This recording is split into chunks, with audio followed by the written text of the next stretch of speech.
Good evening, guys! There you go. Dinner again. Ay. Tonight, we have just this. Anong tawag doon? Yung chop suey. Yeah.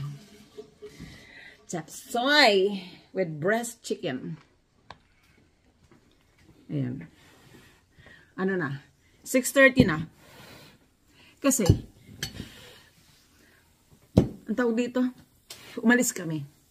Napakabilis ang panahon talaga ngayon.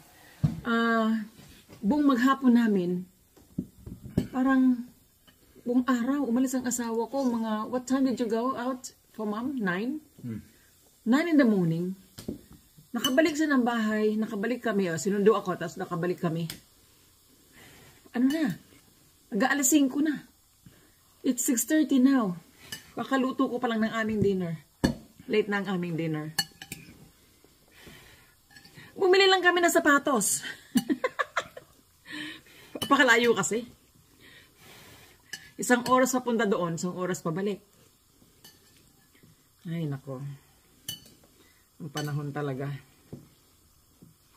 Ayan. Binili siya ng biyanan ko. Ako dapat ang bibili ng sapatos niya. Ang biyanan ko ay presentableng, nagbayad. Kaya, hindi ka pa ba? Libre. Hot? How is it? No. So, sabi ko, para madali ang... Capsicum is very hot. Burning hot, not okay. hot. Sabi ko, madali ang, luto. Sangkutsa lang yan. Hindi rin. Nabot pa rin ako ng sa kalahating oras. Paghihiwa lang kasi ng mga gulay, di ba? Ay, nako. Anyway. So, meron siyang sayote. Total, may sayote naman kami dito. Sayote pa rin. Carrots. Cabbage, at saka yung broccoli. Yun lang. Meron din palang pepper. Hindi siya bell pepper. Yung mahaba siya. Mahabang ganun. Tarandila.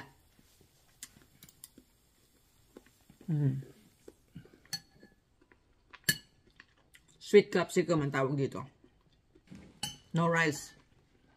Kasi kanina, nagdala ng pizza ang biyanan ko para sa tanghalian. Matapos siyang, nagpadoktor kasi siya ng umaga. Hindi nila ng asawa ko. Pagbalik, tanghalian na. May dalang pizza. Isang slice lang ako kasi alam kong ayoko, di ba? Isang slice lang ako, pinakamaliit. Yun ang akin. Tapos, pumunta kami, bumili ng sapatos niya. Pagdating doon, gusto naman daw niya hot chocolate. Doon sa sa pagbili namin ng hot chocolate, may mga muffin, mga ganon. Ay, naka, yan, nakabili tuloy ng muffin. Nakapag-muffin. Sugar. Yeah. Bawi naman ngayon. Walang rice. Ang yun sinasabi ko, kapag lumalabas kasi, hindi maiiwasan, hindi makakain ng matamis.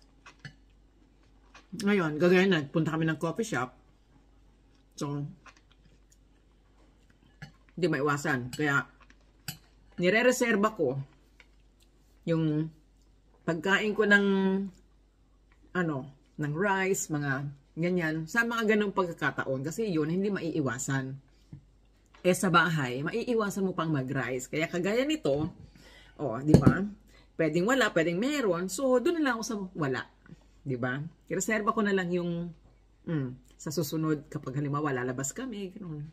Para hindi lagi-laging may kinakain kang matamis o di kaya ay mataas sa carbohydrates. Yan. Kapag borderline ka pa lang sa sakit, nasabihan na, iwasan ng ganito, iwasan ng ganon, di ba? Pero kung may sakit ka na, abay talagang, di ba?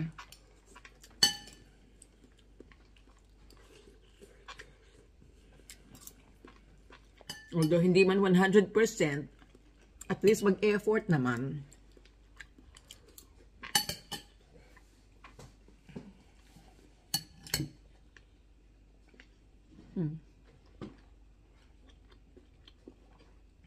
Sana yan lang. Okay naman siya.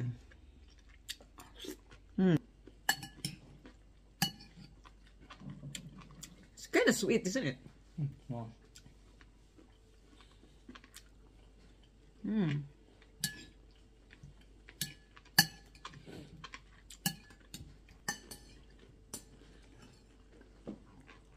So, tatapusin namin ang aming dinner and we'll see you next time. Bye, God bless! See you later!